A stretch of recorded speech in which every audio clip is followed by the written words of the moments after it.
Welcome back to the Nightlife podcast, season 3. And one more time, I don't have any idea what episode. The year 2020 is here, and I know you guys have been waiting. Today, I have the pleasure of interviewing a new friend who came up with a great idea, at least one that I like. And I had to show you guys.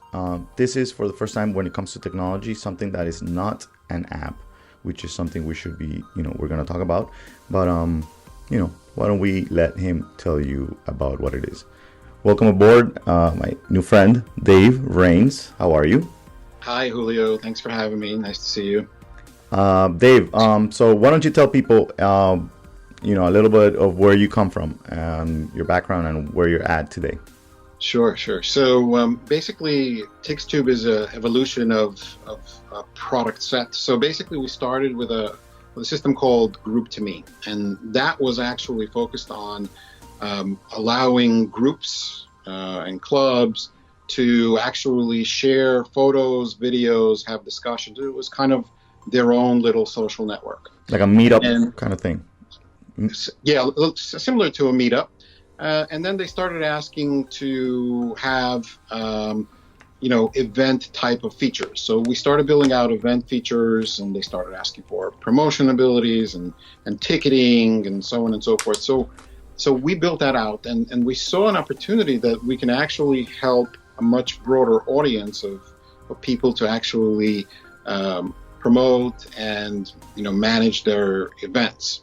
So as we started building this out, my thinking is that, and always has been, that the personal touch, the human touch, is not replaceable by technology.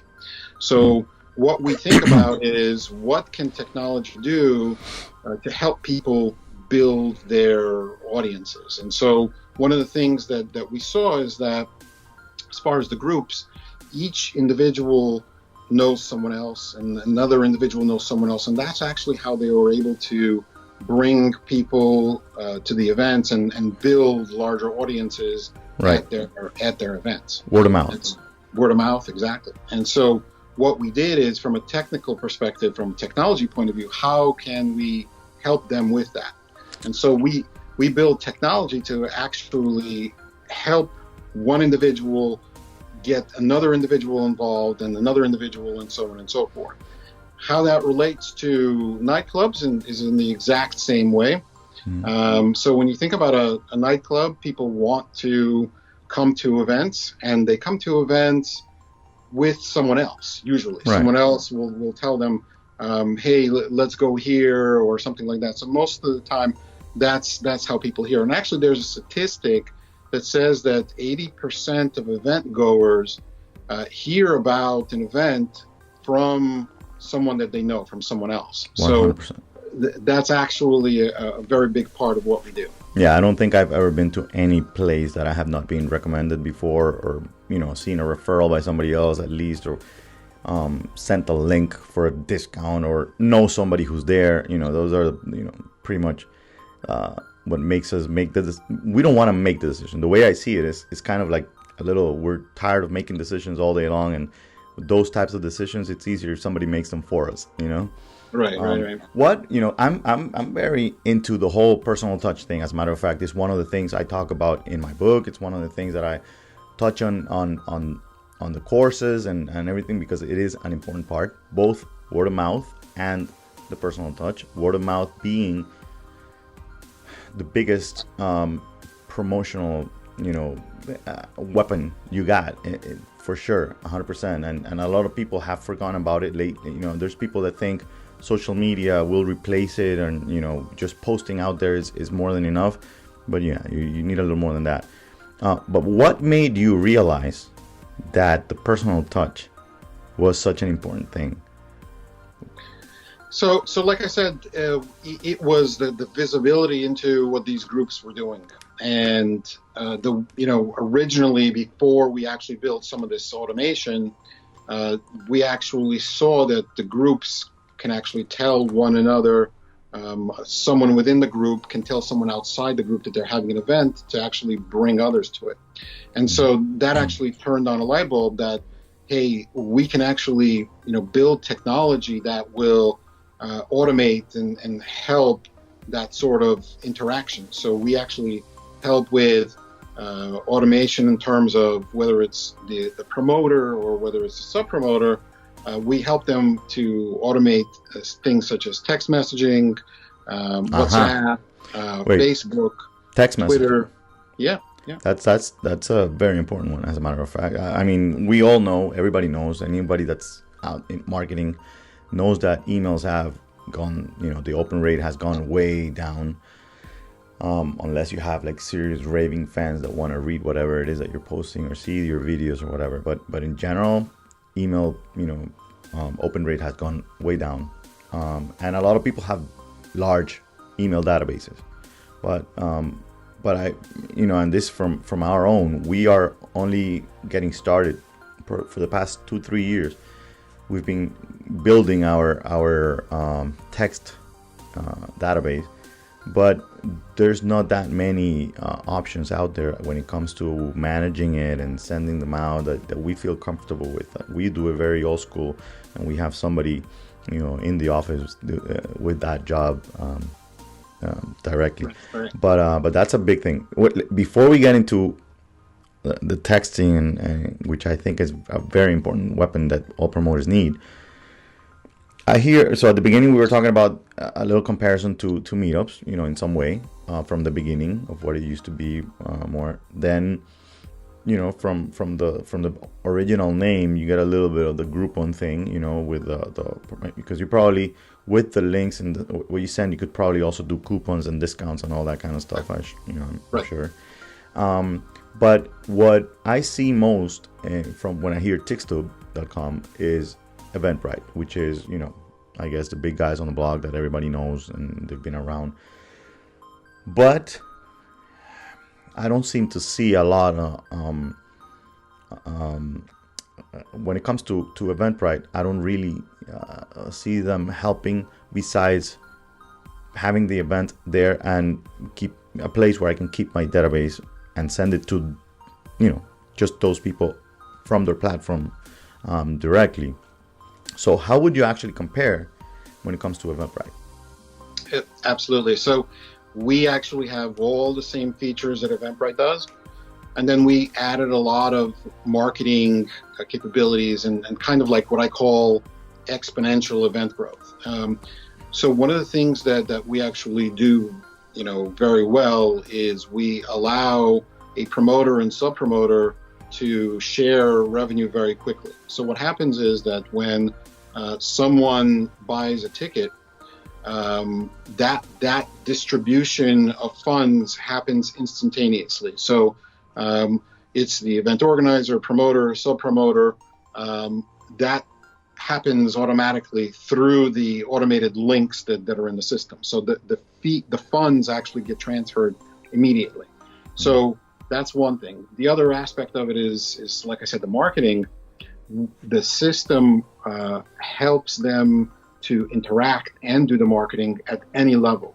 So whether you're the promoter, the system gives you tools to, like I said, automate the marketing. Whether you're sub-promoter, you have the access to all the same tools, so that, like I said, whether you are experienced or inexperienced in terms of event promotion, it's the system helps you to get the event out there using the links and using all the technology that's available, and you get the credit for it right away.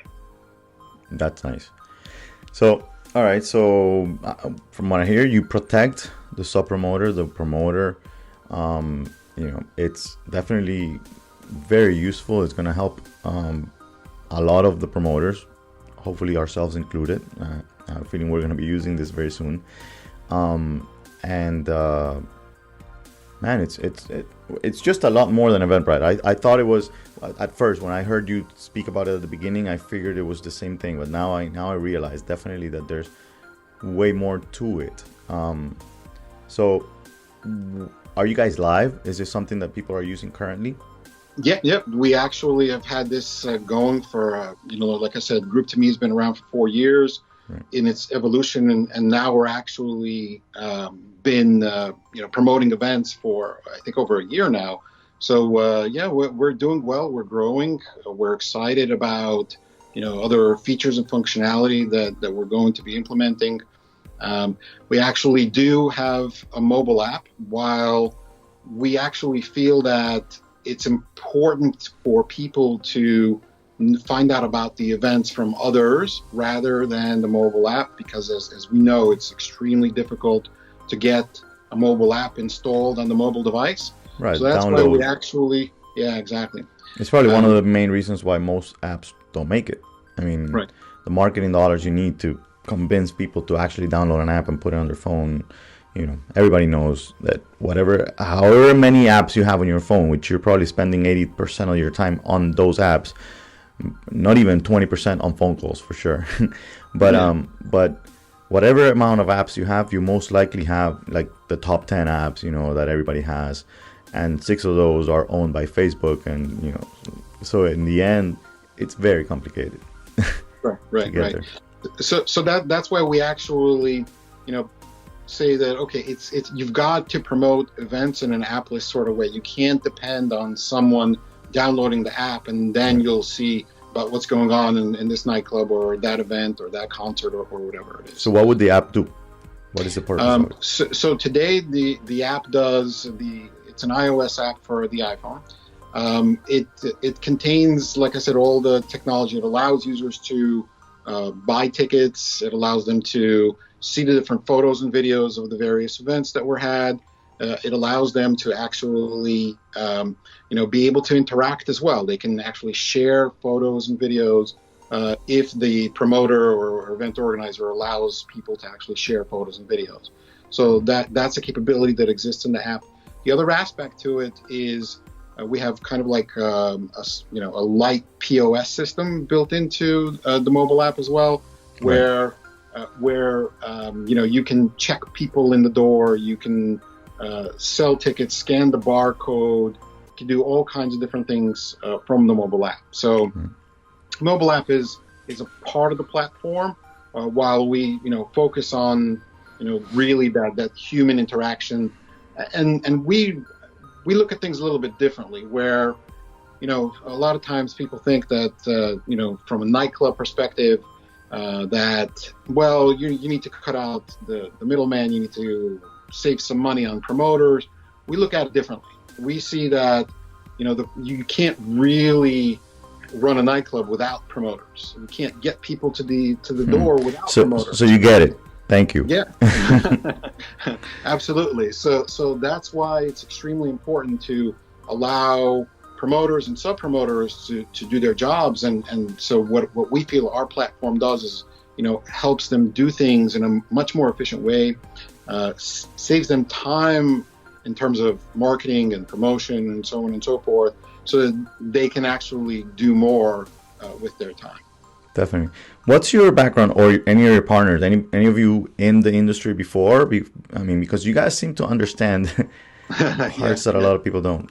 Yeah.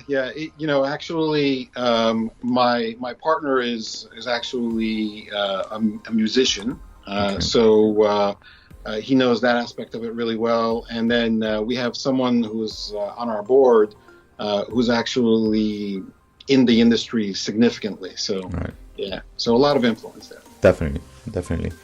All right. How user friendly is this platform for those who are gonna be promoting, using it to sell, and also for the actual clients that are gonna get on it to purchase tickets and that kind of stuff? Sure. So basically, from an end user, from someone who's coming to the events, it's very straightforward. We have multiple options in terms of you can, put the embed on your website, or we can, give you the ability to create a standalone website with a subdomain. There's lots of options. Very straightforward for someone to buy tickets. You've got all the content, the photos, videos of the events, and so on and so forth. From a promoter perspective, very straightforward. I will say that as with any system, you have to learn how to use it, but it's not complicated.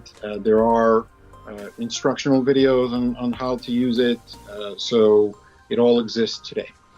I see. So you guys train basically with the videos. Absolutely. And are you guys accessible? Meaning, if somebody is using the app and they are not understanding the videos and they want to figure something out. Absolutely. Yeah. So we actually have, various levels of support. We are almost 24/7.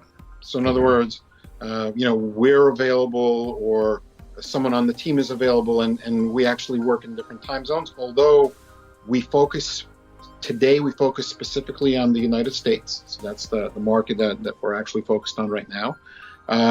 From a different time zone perspective, we do have people standing by to answer questions, whether it's from a promoter perspective or whether it's from someone buying a ticket, and whatever it is that they need help. I see. Are you guys only here in South Florida right now, or this is U.S.? Is this worldwide? Where exactly? We're in the United States. We have event organizers throughout the country, all over pretty much. Right. So since it is an online platform, how hard is it for you to start doing this other places? For example, there's a lot of listeners in Canada, Europe. So sure. So we feel it's very important to kind of get a strong presence where we are in the United States. Correct. and then extend out so that we're more efficient. As with anything else, marketing and things like that, we're very focused on a target market, and right. so we find that when you're focused on something very specific, you want to do that very, very well, and then you can extend the platform beyond that. And then the other things are all the regulatory requirements around working in different countries, the privacy laws, and so on and so forth. So, yeah, we'll get there though. Global domination. There you go. I like the name. As a matter of fact, where did the name come from? So TixTube, it came from the perspective of, we help you sell tickets, right? And then that's the Tix part. And Tube is actually the sort of the media, the interaction, the social media where people can actually share photos, videos. We're very focused on social media and being able to help people promote their events. So TixTube is something that we find very catchy, so that people can try to at least remember the name somewhat. Right. Who is your main prospect client? Is it main promoters, or venues? So basically, we do have some venues on board. We do have promoters as well. I don't feel that it's a gating factor, but we do feel that from a promoter point of view, it's actually more geared towards branching out and expanding, right, and having the ability to have many sub promoters, many promoters, and affiliates across the board, so that everyone can interact and right, help build the audience extensively. Right. At least cities like here in Miami, it is 100% promoter based. I mean, if you don't have promoters working for your venue on any given night, it's definitely very possible that you don't make it. It is a reality, thank God, and that's one of the reasons I've been around for 25 years. I'm sorry, over here, but there are some venues that don't like it. Let me ask you a question: would this help a venue that is not interested in hiring a promoter to promote and figure out a way to become their own promoter through this platform? So it would help. Trick question. Venue. It is a trick question. It would help a venue to be a promoter. So in other words, they can actually use the tools to automate posting on Facebook, LinkedIn, Twitter, text messaging, and so on and so forth. but they'll soon see that it actually is very beneficial for them if the venue becomes a promoter. It soon becomes very beneficial to them to have sub promoters or actually promoters that Right. can help them bring people to the event, because it's so easy, so powerful to get other people to come to the event, to get others to help you. And that's actually one of the things that actually helps us in, sort of what we see as a very big thing in terms of being able to have anyone be a promoter or a sub promoter, so that anyone can help sell tickets and actually Right. make some money, if you so choose. So, again, it's up to the promoter or the venue to say, okay, well, this is how much percent you're going to get, or this is how much percent you're going to get. But ultimately, it's a benefit to everyone to have many people helping to promote the event. Right.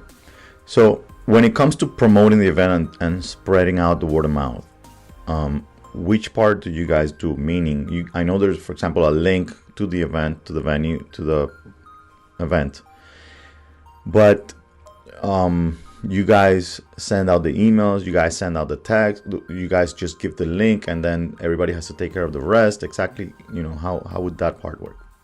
So we've got different options in terms of how the system works, but basically if someone wants to kind of manage their own platform, what we recommend is to see the platform in terms of having a core set of people that you work with.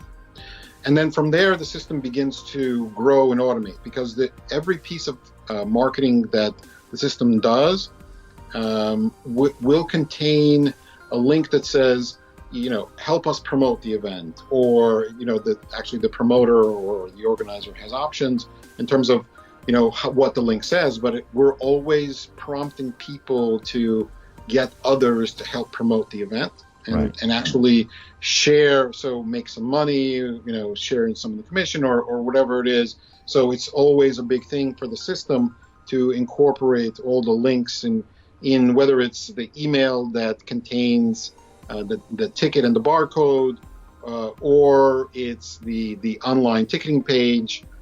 It contains links for people to become sub-promoters or affiliates to help in terms of the marketing and share in some of that profit. Right. Okay, so what would a promoter that doesn't have ticketed events, meaning priced ticket events, how can they use this tool? In the exact same way. So nothing actually changes other than the revenue sharing. So when you think about, there definitely is incentive when there is, money to be made. But Right. at the same time, if you have people, a core set of people that can help you, and they have friends or people that are potentially loyal fans or something like that, they can help in the exact same way when it's a free event. And of course, there's no money to be made, but if they're willing to help, the system functions the exact same way. Help us promote the event, so on and so forth. It's all the same. Got it. All right. And so I guess the last question I'm going to ask you, which is the one that most people don't like talking about, is how much does this cost? What is or how do you guys make money really in the bottom? Which not exactly how much, but what are the ways that you guys actually make this work for you? So we've got a few different ways. Basically, we take a percentage of the ticket price, and then from a monthly subscription perspective, we have SMS credits, meaning text messaging, right? So it costs money to kind of send a blast text message. So we sell SMS credits for people that want to use text messaging. Right. That's all optional. It's up to you if you want to use text messaging.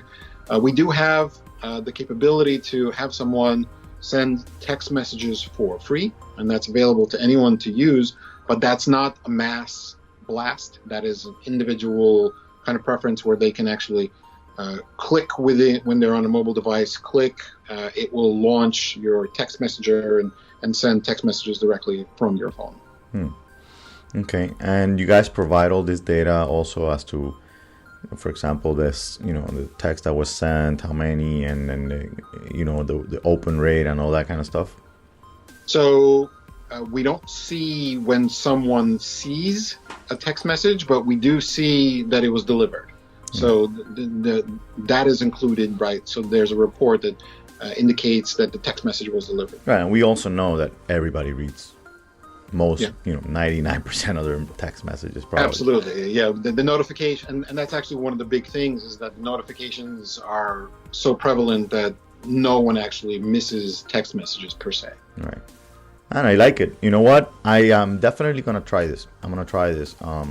So I will be letting you people know soon how it's going. But I'm going to try it and see what's up. Great. Because I like the idea. I like that it's different. I like that when you had me at personal touch, that part to me is very important. And I think people forget about that. Word of mouth is the biggest weapon, definitely, when it comes to promotion. People forget about it. The fact that you can kind of affiliate, market it out there, and also revenue sharing and all that kind of stuff, all of that works wonders. And I trust the whole clicking on different links and all that kind of stuff is going to do it the right way, and nobody can complain, and this was your client, so I'm not stealing your client from you, and all that kind of stuff, all the little issues that promoters have at their events. So again, it's tixtube.com, correct? Exactly. All right, so people, you got to go check it out. I am definitely going to do so. I'm going to set up a meeting with you for sure, and your team to get that going. So thanks a lot, man. I think this is going to help some people out there. And thanks.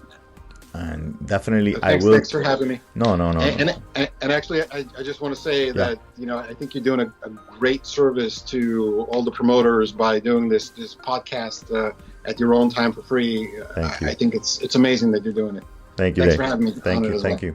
All right, guys. Remember, we are here every single week. Hopefully, the past month was a little crazy, December, but for those of you that are new here, do not forget to get my book on Amazon. Actually, there it is. And find me at the Nightlife Entrepreneur on Instagram. Are there any, Instagram or anything that you want to share also besides the website? Sure. So we're on all the social networks, Tix2 Promo on Facebook, LinkedIn, Twitter. We're pretty much everywhere. Guys, go check them out. All right. See you next week. Thanks.